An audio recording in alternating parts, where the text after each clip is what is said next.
Krishna Krishna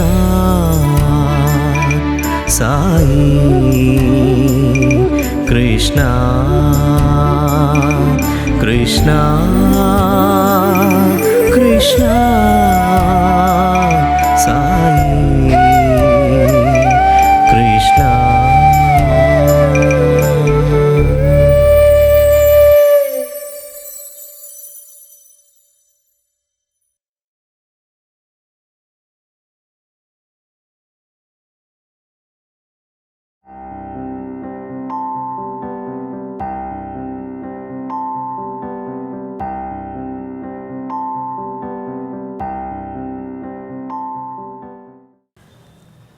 morning evening ఒక్కొక్క student room clean చేసుకోవాలి.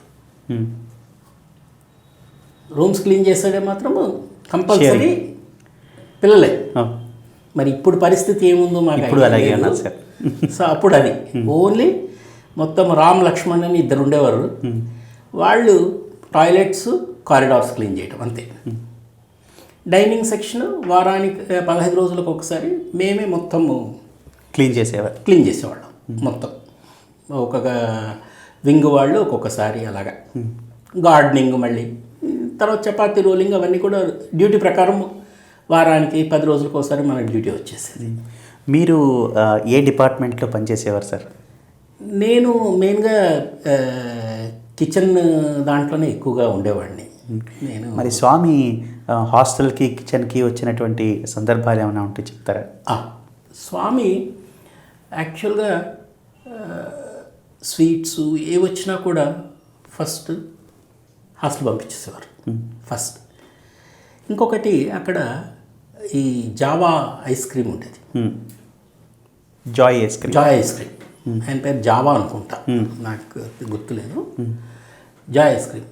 So స్వామి వస్తూనే అతను వచ్చేవారు, మా పిల్లలకి ఐస్ క్రీమ్ తినిపించరా అంటే ఆ రోజు ఐస్ క్రీమ్ వచ్చేది. అది మీకు ఇండికేషన్ లాగా అనమాట. సో స్వామి ఏం చేసేవారంటే స్వామి వచ్చి ఐస్ క్రీమ్ అందరికి ఇచ్చేవారు. అసలు స్వీట్స్ ఒక్కొక్కసారి ఇక్కడి నుంచి కేసీదాస్ నుంచి తెప్పించి స్వామి ఈ స్పెషల్లీ ఏదన్నా ఇప్పుడు గోకులాష్టమి కానివ్వండి, కొన్ని ఫెస్టివల్స్ అక్కడే చేశారు. గోకులాష్టమి చాలాసార్లు వైట్ఫీల్డ్లోనే చేశారు. గోకులాష్టమి చిన్న ఫెస్టివల్స్ అన్నీ అక్కడే చేస్తారు.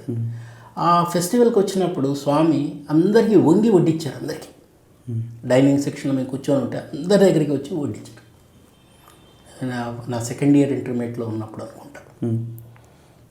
స్వామి లెక్చర్ ఇచ్చి అందరితో మాట్లాడి ఆ రోజు స్వామి అసలు కృష్ణుడు ఎట్లా ఉంటాడు, ఇలా కిరీటము అది ఉండదని చెప్పి స్వామి తలపాగా ఒకటి టవల్ తీసుకొని తలపాగాలాగా కట్టి ఇలా ఉంటాడని చెప్పి ఆ రోజు స్వామి ఒక ఇది తీశారు. కృష్ణుడు వేసుకునే హారంలో పచ్చల ఇది ఉంటుంది కదా, కౌస్తుభం తీసి క్రియేట్ చేసి చూపించారు మాకు. తర్వాత మళ్ళీ అది ఐక్యమైపోయింది. కాకపోతే అది ఇప్పటికీ ఎంతో క్లియర్గా బాగా గుర్తు. స్వామి ఎంత ఆనందంగా చెప్పి తర్వాత పాటలు పాడేవారంటే అంత అద్భుతంగా ఉండేది హాస్టల్లో. స్వామి మాత్రం హాస్టల్కి ఆల్మోస్ట్ ఎవ్రీ 2-3 డేస్కి ఒక్కసారి లోపలికి వచ్చేవారు. డైనింగ్ సెక్షన్లోనే అందరం కలిసేవాడు. స్వామి అలా వచ్చి అలా వెళ్ళిపోయి డైనింగ్ దగ్గరికి వెళ్ళి కాసేపు అందరితో పిల్లలతో మాట్లాడి మళ్ళీ వెనక్కి వెళ్ళిపోయారు. కాలేజీ ఇయర్ స్టార్ట్ అయ్యాక ఒకసారి వచ్చేవారు. తర్వాత ఒక 2 మంత్స్కు 3 మంత్స్కు ఒక్కసారి వచ్చేవారు అంతే, ఎక్కువ వచ్చేవారు కాదు.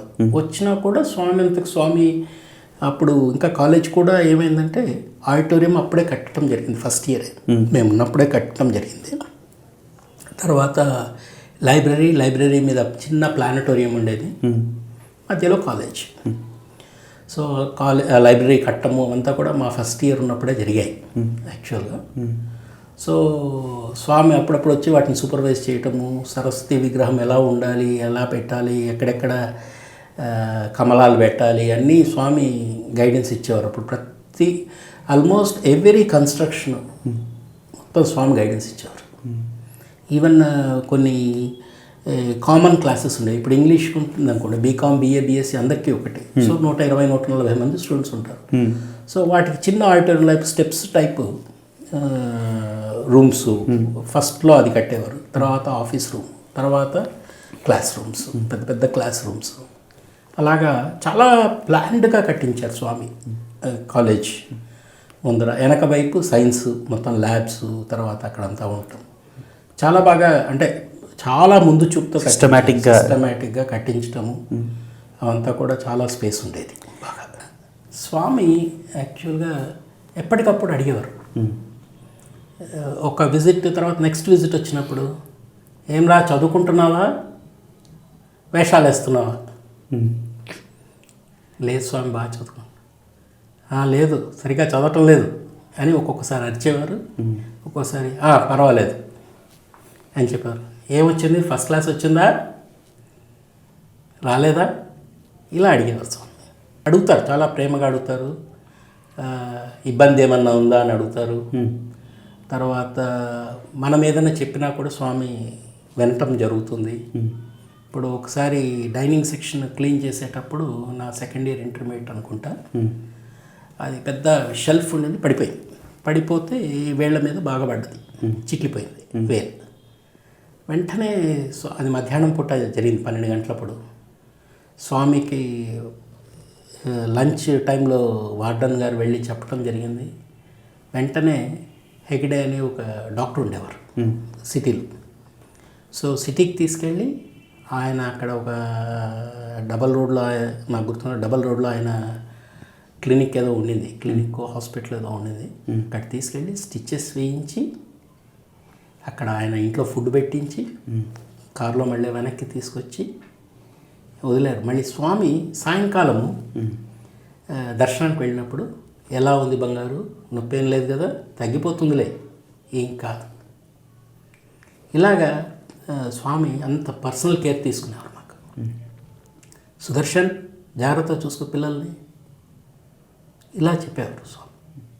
తర్వాత ఒకసారి నాకు ఫస్ట్ ఇయర్ ఇంటర్మీడియట్ అనుకుంటాను, అద్దాలు లేవు అప్పుడు, కానీ చాలా ఫ్రీక్వెంట్గా తలనొప్పి వచ్చేది. ఒకసారి స్వామి చూసి, ఏంటి అలా ఉన్నావు? లేదు స్వామి రోజు తలనొస్తుంది అన్న. ఇలాగే ఇప్పుడు అమ్మకు నాన్నకి చెప్పినట్టు స్వామితో చెప్పడం జరిగింది. అవునా అని ఇలా అన్నారు అంతే. అప్పటికే అద్దాలు ఒకసారి తెచ్చుకున్నాను, అయినా కూడా అవి పని చేయలేదు నాకు యాక్చువల్గా. దాని తర్వాత నేను మళ్ళీ 44 ఇయర్స్ అప్పుడే అద్దాలు వేసుకోవడం జరిగింది. అంటే స్వామి ఏ నిమిషమైనా సరే మనకు గైడెన్స్ కావాలనుకుంటే అది. ఇప్పుడు అక్కడ ఇంకొకటి ఏమయ్యేదంటే, కొంతమంది విద్యార్థులు వాళ్ళంతా కూడా అప్సెట్ అవ్వడము, వాళ్ళ ఫుడ్ అక్కడ, ఎందుకంటే అన్ని రకాల కల్చర్స్ వాళ్ళు వచ్చేవాళ్ళు all over world. Like Malaysia నుంచి కూడా మా క్లాస్మేట్స్ ఉండేవారు, సింగపూర్ నుంచి కొంతమంది రూమ్మేట్స్ ఉండేవారు, తర్వాత ఇలాగా రకరకాల బ్యాక్గ్రౌండ్స్ నుంచి వచ్చేవాళ్ళు. అస్సాం, నార్త్ ఈస్ట్ నుంచి కూడా చాలామంది ఉండేవారు. దీనివల్ల ఏమైపోతుందంటే అప్పుడప్పుడు కొంత ఈ ఫుడ్ బాగుండకపోవటము కొంతవరకు. సో ఫ్రస్ట్రేషన్ అనమాట. హాస్టల్లో వద్దు, హాస్టల్లో ఉంటే మన బందీఖానాగా ఉంటుంది, మనకు ఫ్రీడమ్ ఉండదు. సో ఆ వయసులో నాకు కూడా ఒక స్టేజ్లో వెళ్ళిపోవాలనిపించింది. అది ఇక ఈరోజు కనుక స్వామి నాతో మాట్లాడకపోతే ఇక నేను హాస్టల్లో వదిలేస్తాను, ఇంటర్మీడియట్ అయిపోతాను, ఇక సిటీ కాలేజీలో చదువుకుంటాను, ఫ్రీగా ఉండొచ్చు. మరి ఆ రోజు వచ్చి నా దగ్గరే నాకు వడ్డించి భోజనం అంతా జాగ్రత్త, పిచ్చి పిచ్చి మాటలకంతా అలవాటు పడద్దు అన్నారు. తర్వాత యాక్చువల్గా ఒక వార్డెన్తో చెప్పడం కూడా జరిగింది. అంటే దాని తర్వాత నేను వార్డెన్తో సార్ నేను వెళ్ళిపోతానంటే, సో ఒక ఇద్దరు సీనియర్స్ని పంపించి కెజువల్ చేయడము, నాకు బాగా ఉండాలి, లేదు నీకు ఇబ్బంది ఉండదు, ఎందుకు నువ్వు రూల్ ప్రకారం ఉంటే నీకు అసలు ఎటువంటి ఇబ్బంది ఉండదు అని చెప్పి డిసిప్లిన్ పాడవకుండా ఎవ్రీబడి యూస్ టు కెజువల్. అండ్ అక్కడ ఈవెన్ ఎంత ఇదిగా ఉండేదంటే కేరింగ్, ఒక ప్రతి విద్యార్థి గురించి ప్రతి కేరింగ్ ఉండేది. ఎందుకంటే మా రూమ్లో ఒక అబ్బాయి ఉండేవాడు నాకు జూనియర్, నేను ఫోర్త్ ఇయర్లో ఉన్నప్పుడు. ఆ అబ్బాయికి హెల్త్ చాలా అప్సెట్ అయింది. ఒక 25 days హాస్పిటల్లో, సత్సాయి హాస్పిటల్ వైట్ఫీల్డ్లో చేర్పించడము. రోజు ఉదయం ఇక్కడి నుంచి ఫుడ్ మేము తీసుకెళ్ళి ఆ అబ్బాయితో తోడు ఉండడము, చూసుకొని రావటము, ఇవన్నీ కూడా అక్కడ మాకు డిస్పెన్సరీ ఉండేది. ఒక డాక్టర్ హరి అని ఉండేవారు, ఆయన వచ్చి చూసుకునేవారు అందరి పిల్లల్ని. సాయంకాలం ఒక లెక్చర్ ఇన్ఛార్జు, ఒక ఇద్దరు స్టూడెంట్స్ డ్యూటీ. తర్వాత ఎవరన్నా బట్టలు తెచ్చేస్తే కుట్టించడము, మాకు సంవత్సరానికి 1-2 షర్ట్స్ అన్నా కుట్టించేవారు స్వామి. ఖచ్చితంగా స్వీట్స్ వస్తే పంచేవారు, ఐస్ క్రీమ్స్ రాకపోతే అరిచి తెప్పించేవారు.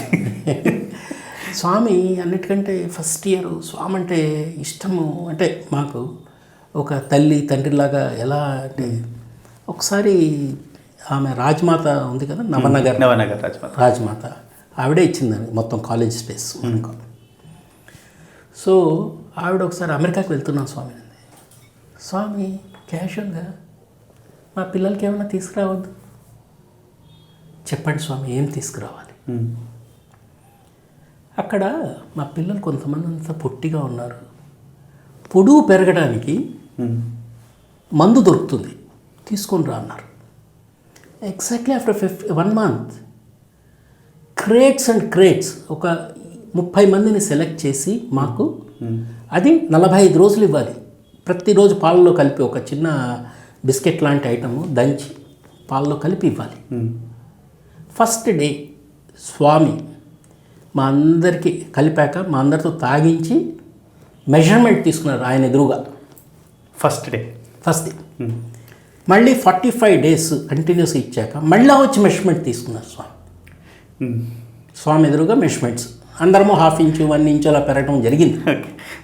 కానీ ఆయన అంత ప్రేమ, ఆ స్వామి చెప్తే ఒబ్లైజ్ చేసే ఆవిడ అక్కడి నుంచి ఇంపోర్ట్ చేసుకొని అంత ఖర్చు పెట్టుకొని, వన్ వర్డ్ ఆఫ్ స్వామి ఎంత వాల్యూ ఫర్ దెమ్. తర్వాత స్వామి ఇక్కడ ఆర్గనైజింగ్ కూడా 30 రోజులు 30-40 మంది పిల్లలకు ఆ పాలు కలిపి ఇవ్వడం అంటే you can imagine the love of Swami and affection. అప్పటి నుంచి అసలు నేను ఏ రోజు స్వామి ఏదో మిరకల్స్ చేస్తారు అది ఇదని కాదు, కానీ ఆయన అబండెన్స్ ఆఫ్ లవ్ని చూసి he's none other than our mother and father. Every incident, నాకు జరిగిన ప్రతి ఇన్సిడెంట్ స్వామి లవ్ తెలియటం తప్పితే వేరే ఇంకేం కాదు. ప్రతి చోట నా చదువుకోవడానికి కోసం కానీ, లేకపోతే నా ఆరోగ్య విషయంలో కానీ, లేకపోతే ఇలా హైటు ఇప్పుడు పిల్లలు పెరగాలి, వృద్ధిలో ఇది వాళ్ళకి ఏమి ఇస్తే సరిపోతుంది, ఏ విధంగా చేస్తే బాగుంటుంది. అందుకే మీరు ఎప్పుడు హోమ్సిక్ ఫీల్ అవ్వలేదు? ఎప్పుడు ఫీల్ కాలేదు. తర్వాత స్వామి సినిమాలు చూడొద్దండి అన్నారు. నాకు గుర్తుండగా నేను ఫస్ట్ టైం వెళ్ళినప్పుడు ఒక సినిమా ఏమైనా చూశానో లేదో కూడా గుర్తులేదు, కానీ మిగిలిన 5 ఏళ్ళు చూడలేదు. వెకేషన్లో ఇంటికి వెళ్ళినా కూడా చూడలేదు. స్వామి వద్దన్నారు, వద్దు.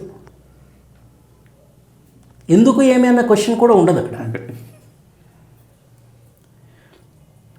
ఆ విధంగా ఫస్ట్ 3-4 years ఈవెన్ ఆనియన్ కూడా ఉండేది కాదు మాకు. 4th yearలో ఆనియన్ అలౌ చేశారు స్వామి హాస్టల్లో.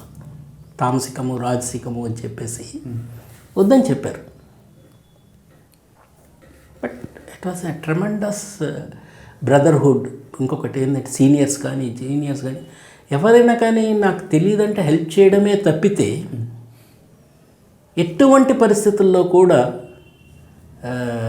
దాన్ని విండికేటివ్గా బిహేవ్ చేయటం కానివ్వండి, లేకపోతే దాన్ని అడ్వాంటేజ్ తీసుకొని మనల్ని ఏడిపించడం కానీ ఏ విధంగా చేయలేదు. ఇంకొకటి ఏంటంటే అందరికంటే ఆర్థికంగా నాకు వనరులు లేవు ఆ రోజుల్లో. మాకు నాన్నగారు పంపించే 115 రూపాయలు తప్పితే ఒక 100 రూపాయలు 105 రూపాయలు 100 రూపాయలు ఫుడ్, 5 రూపాయలు మెయింటెనెన్స్ కింద తీసుకునేవాళ్ళు హాస్టల్. మిగిలిన 10 రూపాయలు మా దగ్గర ఉంటుంది. దేనికి? ఖర్చులకి. ఏది?